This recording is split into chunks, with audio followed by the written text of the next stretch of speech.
Hello दोस्तों, स्वागत है आप सभी का एक बार फिर से हमारे यूट्यूब चैनल में। आशा करते हैं आप लोग स्वस्थ होंगे, मस्त होंगे और अपने तैयारी में व्यस्त होंगे। देखा जाए तो हम लोग मिडवल हिस्ट्री यानी मध्यकालीन इतिहास की क्लास चल रही। मध्यकालीन इतिहास के अंतर्गत हम लोग देखा जाए तो दिल्ली सल्तनत पढ़ रहे हैं। क्या पढ़ रहे हैं? दिल्ली सल्तनत। दिल्ली सल्तनत में देखा जाए तो आपको बताया गया है कि कितने वंशों ने शासन किया है। अगर दिल्ली सल्तनत की बात की जाए तो उसमें 5 वंशों ने शासन किया था। देख लेते हैं कि वे 5 वंश कौन-कौन से थे और उनके नाम भी जान लेते हैं। आपको कई क्लास में बता दी गई, लेकिन एक बार फिर से आपको रिवीजन के तौर पे फिर से बता दिया जा रहा है, ताकि अगर एग्ज़ाम में आए कि कौन-सा क्रम किसका है, तो इससे आपका क्वेश्चन गलत ना हो, इस वजह से ये आपको बार-बार रिवीजन कराया जा रहा है। देखा जाए तो सबसे पहले गुलाम वंश था, उसके बाद आप कह सकते हैं खिलजी वंश था, उसके बाद तुगलक वंश था और चौथा जो था सैयद वंश था। जो आखिरी वंश की बात की जाए तो आखिरी वंश था लोधी वंश। अगर आपसे पूछा जाए कि दिल्ली सल्तनत में सबसे अंतिम शासक कौन था, कह सकते हैं कि जो इब्राहिम लोदी था, वो दिल्ली सल्तनत का सबसे अंतिम शासक, साथ ही साथ आप कह सकते हैं कि उसे लोधी वंश का सबसे अंतिम शासक भी था। देखा जाए तो जब पानीपत का प्रथम युद्ध होता है 21 अप्रैल 1526 ईस्वी को, तो उस युद्ध में इब्राहिम लोदी मारा जाता है। इस प्रकार देखा जाए तो वह लोदी वंश के अंत होने के साथ-साथ दिल्ली सल्तनत का भी अंत हो जाता है और उसके बाद देखा जाए तो मुगल काल का प्रारंभ हो जाता है या मुगल काल वहीं से शुरू हो जाता है। तो हम लोग देखते हैं कि हम लोग आज जो दिल्ली सल्तनत के अंदर गुलाम वंश है, गुलाम वंश को हम लोग देखा जाए तो 3 उपवंशों में विभाजित किए थे। कौन-कौन से थे उपवंश? देखा जाए तो पहला वो था कुतुबी वंश, उसके बाद शमसी वंश और अंत में जो था बलबनी वंश था। हम लोग देखा जाए तो कुतुबी वंश के बारे में पढ़ चुके हैं कि कुतुबी वंश का कार्यकाल कौन-सा था, उसके कितने शासक हुए और उन्होंने क्या किया। देखा जाए तो उन्होंने साम्राज्य विस्तार में क्या-क्या योगदान दिया, इनके बारे में जान लेते हैं। एक बार जान लेते हैं कि कुतुबी वंश का कार्यकाल कब से कब तक था। अगर कार्यकाल की बात की जाए तो 1206 से लेके 1210 के बीच कुतुबी वंश का कार्यकाल था। उसके संस्थापक की बात की जाए तो उसके संस्थापक थे कुतुबुद्दीन ऐबक। और अगर शमसी वंश दूसरा जो था, शमसी वंश की बात की जाए तो इसका कार्यकाल था 1211 से लेके 1265 ईस्वी के बीच शमसी वंश का कार्यकाल था। और देखा जाए तो जो शमसी वंश थे, उनके संस्थापक की बात की जाए तो उनके संस्थापक का नाम था शमसुद्दीन इल्तुतमिश था। देखा जाए तो हम लोग शमसी वंश के बारे में भी पढ़ चुके हैं। जो आज की क्लास है हम लोग की है, जो कह सकते हैं कि आप गुलाम वंश को हम लोग 3 भागों में विभाजित किए थे। जो उसका अंतिम वंश था, आप कह सकते हैं बलबनी वंश जो था, उसके बारे में देखेंगे कि बलबनी वंश का कार्यकाल कब से कब तक था, उसके कौन संस्थापक हैं, उन्होंने अपने साम्राज्य विस्तार में उन्होंने क्या-क्या योगदान दिया, इन सबके बारे में जानेंगे। देखिए, आज की क्लास शुरू करने से पहले आपको कुछ एक मोटिवेशन कोड कोड बता दिया जा रहा है, ताकि आपकी जो एनर्जी जो है वो डबल होके आप उस तैयारी में अपने लगे रहें और ये जो क्लास है आप उसमें अपने पूरा योगदान दे सकें समझने में और सुनने।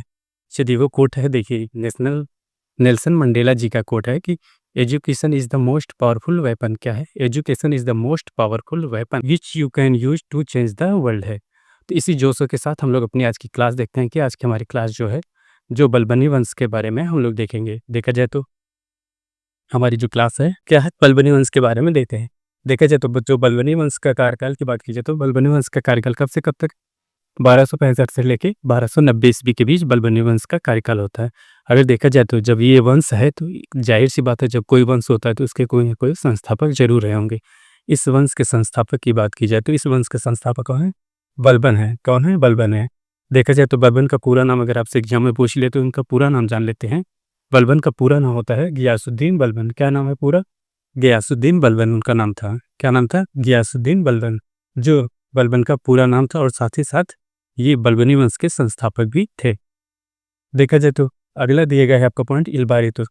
देखा जाए तो एक इतिहासकार जो है ए.एल. श्रीवास्तव। कौन है? ए.एल. श्रीवास्तव के अनुसार अगर बात की जाए तो जो बलबन हैं इन्हें इल्बारी तुर्क कहा गया है। इल्बारी तुर्क कहा गया है। देखा जाए तो आप अगर जो शमसी वंश पढ़े होंगे तो उसमें भी जो इल्तुतमिश थे उनका भी जो वंश था वो भी इल्बारी वंश था।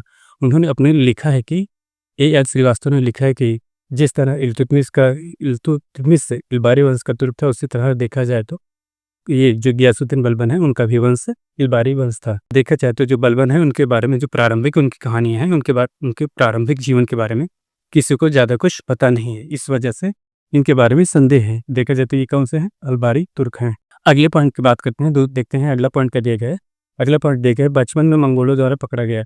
देखा जाए तो जिस समय मंगोल इनके क्षेत्र पे आप कह सकते हैं कि बलबन जिस क्षेत्र के निवासी थे उनके क्षेत्र का आक्रमण करता है, तो देखा जाए तो उस समय उन्हें बलबन कौन पकड़ता है? बलबन को मंगोल के सैनिकों ने पकड़ लेता है।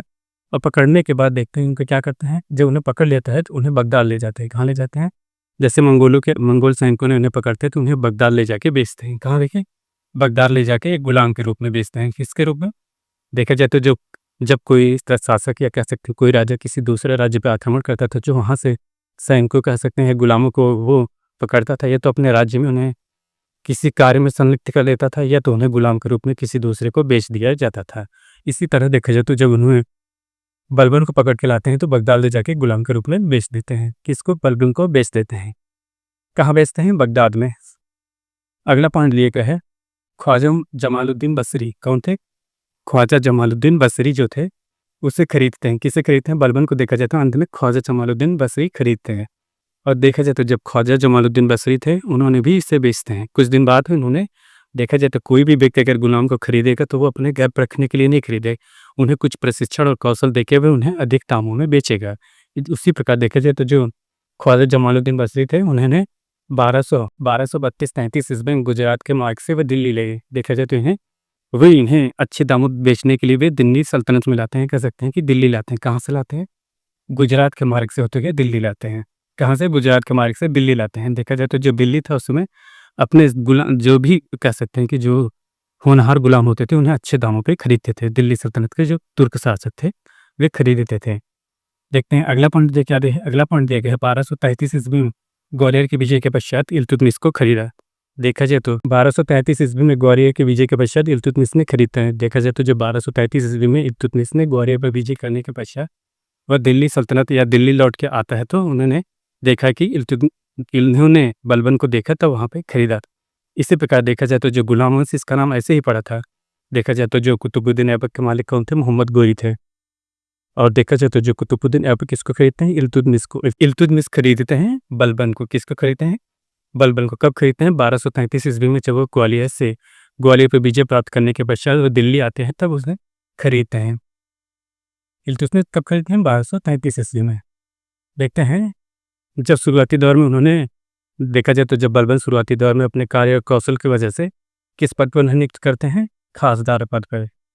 देखते हैं किस पद पर नियुक्त है? खासदार पद था। उन्होंने कुछ समय बाद, देखा जाए तो बलबन अपनी प्रतिभा और कौशल का कुछ समय बाद तक धीरे धीरे प्रदर्शन करता रहा तो उससे इस वजह से उसे खासदार पद पर नियुक्त करते हैं। कौन नियुक्त करता है? इल्तुतमिश से नियुक्त करते हैं। देखा जाए तो जो बलबन थे अपनी कार्यक्षमता और योग्यता के कारण ही जब रजिया सुल्ताना के शासनकाल में उनको कौन सा पद मिलता है? अमीर शिकार पर। क्यों मिलता है? वो अपने आप को इतना योग्य और अपनी योग्यता और अपने कौशल का प्रदर्शन करने के बाद ही रजिया उन्हें कौन सा पद देती है? अमीर शिकार पद देती है। देखा जाए तो जब रजिया सुल्ताना के बाद जब बहराम शाह शासक होते हैं, कौन होते हैं? बहराम शाह शासन काल में अमीर आखुर पद दिया जाता है। अमीर आखुर पद है। देखा जाए तो गुलाम वंश में एक ऐसे शासक थे जिनको ये पद शुरुआती दौर में मिला था। आपको कमेंट सेक्शन में बताना है कि वह कौन से शासक थे। मैं आपको हिंट के रूप में बता दिया जा रहा हूँ कि वे कुतुबी वंश के संस्थापक थे। उसके बाद अगला पॉइंट देखते हैं। अगला पॉइंट क्या बताया गया है? अगला पॉइंट बताया गया अमीर हाजिब मलिक बदरुद्दीन। कौन थे? मलिक बदरुद्दीन शंकर शाह रूमी की कृपा से रेवाड़ी का जागीर मिला। देखा जाए तो जो उस समय के अमीर हाजिब जो पद था, अमीर हाजिब पद पे कौन नियुक्त था? मलिक बदरुद्दीन शंकर रूमी। कौन थे? मलिक बदरुद्दीन शंकर रूमी थे। उनकी कृपा से उन्हें कौन सी जागीर मिलती है? रेवाड़ी की जागीर मिलती है। कहाँ की मिलती है? रेवाड़ी की जागीर मिलते हैं। उसके बाद अगला पॉइंट देखा है सुल्तान बहराम साहब को हटाते हैं। देखा जाए तो जब ये सुल्तान बहराम साहब कह सकते हैं कि रजिए के बाद जो शासक बनते हैं बहराम साहब, उनको हटाकर उसके स्थान पे किससे बनाते हैं? मसूद शाह को सुल्तान बनाते हैं। कौन बनाता है? बलबन के सहयोग से। देखा जाए तो ये तुर्की जो इल्तुतमिश ने तुर्कान चहलगानी का सदस्य बनाए थे उनमें से एक सदस्य ये भी था। उसने देखा जाए किसको हटा के बहराम शाह के स्थान पर हटा के किसको बनाया? मसूद शाह को सुल्तान बनाता है। उसके साथ साथ उन्होंने जो अमीर सरदार थे, अमीर सरदारों की सहायता भी की थी। इसकी वजह से जब इन्होंने मसूद शाह को सुल्तान बनाते हैं तो उन्हें कौन सा पद मिलता है? हाँसी का सूबेदार नियुक्त किया जाता है। क्या मिलता है उन्हें? हाँसी की सूबेदारी नियुक्त कर दी जाती है। अगला पॉइंट देखते हैं क्या है। अगला पॉइंट आपको बताया गया वजीर जो था उस समय, जो कह सकते हैं कि वजीर पे कौन नियुक्त था?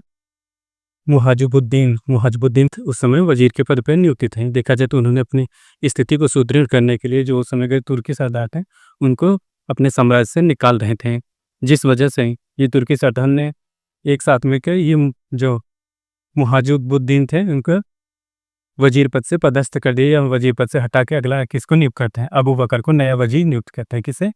अबू बकर को नया पद पे कह सकते हैं, अबू बकर को वजीर पद पे नियुक्त करते हैं। देखा जाए तो ये अबू बकर इतना सीधा और शांत स्वभाव का था कि इस वजह शांत स्वभाव का यह व्यक्ति था, कितना इतना सीधा सरल और प्राकृतिक स्वभाव के व्यक्ति थे। यह इनके शासनकाल में देखा जाए तो जो नाइब पद था, आप कह सकते हैं कि जो नाइब पद था पहले, उस पद पे किसी को भी नियुक्त नहीं किया। अबू बकर ने नाइब पद पे किसी को भी नियुक्त नहीं किया। देखा जाए तो जब नियुक्त नहीं किया तो बलबन जो था इसी का फायदा उठाता है, क्योंकि उसके समय जो नाइब पद था काफ़ी था, क्योंकि देखा जाए तो जो प्रशासक या राजा होता था, नाइब जो कहता था वही राजा करता था। देखा जाए तो जब मसूद शाह का शासक बनता है या राजा बनता है तो उसके समय जो अबू बकर नया वजीर बनता है, तो उसके समय नायब पद पे कोई भी नियुक्त नहीं था। इसका लाभ उठाकर जो बलबन था, बलबन को जो अमीर हाजिब पद मिला था, कौन सा पद? अमीर हाजिब पद मिला था। उन्होंने अपनी शक्ति को दृढ़ करने का अवसर मिल गया, क्योंकि ना ही से कोई रोकने वाला टोकने वाला होता था। इसी वजह से वो अपने पद की, या आप कह सकते हैं कि साम्राज्य में अपना बोलबाला स्थापित कर सका। फिर अगला पॉइंट देखते हैं। अगला पॉइंट देखा गया है मसूद शाह को सिंहासन से हटाकर। फिर देखा जाए तो जब उन्होंने कुछ दिन बाद मसूद शाह को भी सिंहासन से हटा लेते हैं। हटा कैसे देखते हैं? मसूद शाह को हटाने के साथ किसे? नासिरुद्दीन को अगला सुल्तान नियुक्त करते हैं। किसे? नासिरुद्दीन को अगला सुल्तान नियुक्त करते हैं। उसके बाद जब नियुक्त करते हैं तो नासिरुद्दीन के समय से ही वह छत्र का प्रयोग करते हैं। देखा जाए तो जब नासिरुद्दीन के समय ही वह है कि छत्री, जैसे कहते हैं नहीं, जब राजा महाराजा चलते हैं तो उनके पीछे एक व्यक्ति छत्री लेके करता है, वो तभी ये छत्र का भी तभी से छत्र का प्रयोग करता था। और देखा जाता है जो नासिरुद्दीन थे उन्होंने स्वेच्छा से सारी शक्तियाँ बलबन को ही दे दी थी, कि केवल वो इस समय देखा जाए तो नासिरुद्दीन नाम मात्र के शासक थे, बाकी सारी शक्तियाँ जो प्रशासनिक शक्तियाँ थी वो बलबन के हाथों में ही थी। ये था। फिर अगला पॉइंट की बात की जाए, अगला पॉइंट आपको बताया है, अगस्त 1249 ईस्वी में बलबन ने अपनी पुत्री का विवाह सुल्तान नासिरुद्दीन से कर दिया। किससे कर दिया? 1249 ईस्वी में उन बलबन ने अपनी पुत्री का विवाह किससे करते हैं? सुल्तान उस समय जो थे नासिरुद्दीन से कर देते हैं। जब उन्होंने सुल्तान से अपनी पुत्री का विवाह कर देते हैं तो सुल्तान उन्हें कौन सी उपाधि देता है? सुल्तान उन्हें देता है उलुग खां की उपाधि। कौन सी? उलुग खां की उपाधि देता है। साथ ही साथ उन्हें नाई मामलिका पद पर नियुक्त करते हैं। कौन से? नाई के मामलात पद पर नियुक्त करते हैं। उसके साथ ही साथ देखा जाए तो फिर अगला पॉइंट बताया गया, संपूर्ण अधिकार कानूनी तौर पर उसे दे दिए गए। देखा जाए तो जब नासिरुद्दीन थे उन्होंने इन्हें सर कह सकते हैं कि कानूनी तौर पर राजा नियुक्त कर दिया गया था। ये दिल्ली के जो कह सकते हैं कि संपूर्ण अधिकार कानूनी रूप से दे दिया गया था। और उस प्रकार देखा जाए तो जब उन्हें अधिकार दे दिए गए तो बलबन ने अपने सभी संबंधियों को महत्वपूर्ण पदों पर नियुक्त करना शुरू कर दिया और स्वयं को राज्य का वास्तविक शासक बना लिया। इस प्रकार देखा जाए तो जब उन्होंने अपने सभी मंत्रिमंडल में सभी अपने अधिकारी या कह सकते हैं अपने संबंधित मंत्रियों को नियुक्त करता है, साथ ही साथ जो उसका जो साम्राज्य था उसमें सबसे ज़्यादा बोलबाला होने की वजह से, और साथ ही साथ जब जो सरदार थे या कह सकते हैं सम्राट नासिरुद्दीन, उन्होंने पूरा सहयोग दिया उन्हें अगला शासक के रूप में। एक बार फिर से रिवीजन कर लेते हैं कि आज की क्लास क्या थी। हम लोग पढ़ रहे थे बलबनी वंश के बारे में। बलबनी वंश के संस्थापक की बात की जाए तो कौन थे? गियासुद्दीन बलबन। देखा जाए तो हम लोग इन्हें शॉर्ट फॉर्म में बलबन कहते हैं। देखा जाए तो A.L. श्रीवास्तव एक इतिहासकार हैं, उन्होंने बताया था कि जो इल्तुतमिश की तरह ये भी इल्बारी तुर्क था। किसकी तरह? इल्तुतमिश की तरह ये भी इल्बारी तुर्क था। कह सकते हैं कि जैसे इसके सरदार थे वैसे ही ये भी इल्बारी वंश का तुर्क था। उसके बाद अगला पॉइंट बताया गया, बचपन में मंगोलों द्वारा पकड़ लिए। देखा जाए तो जब मंगोल इनके क्षेत्र पर आक्रमण करते हैं तो इन्हें या कह सकते हैं इन्हें पकड़ लेते हैं। पकड़ ले जाने के बाद इन्हें बगदाद ले जाते हैं। उसके बाद एक गुलाम के रूप में इन्हें बेच देता है। देखा जाए तो गुलाम जब देखा जाए तो तीसरा पॉइंट बताया गया है, ख्वाजा जमालुद्दीन बसरी ने उसे खरीदा। देखा जाए तो ख्वाजा जमालुद्दीन बसरी ने उन्हें खरीदते हैं। उसके बाद देखा जाए तो कोई भी शासक या कोई भी मालिक या कहते हैं गुलामों के सरदार उन्हें खरीदता है तो उन्हें अधिक दामों पर बेचने के लिए। इस प्रकार देखा जाए तो जो ख्वाजा जमालुद्दीन बसरी थे उन्हें पता था कि किसी भी गुलाम को अच्छे दामों में बेचना है तो वह दिल्ली ले जाना पड़ता था। इसी वजह से उन्हें खरीद 1232 से 33 इधर गुजरात के मार्ग से कहाँ ले जाता है? दिल्ली ले जाता है। गुजरात के मार्ग से उन्हें दिल्ली ले जाते हैं।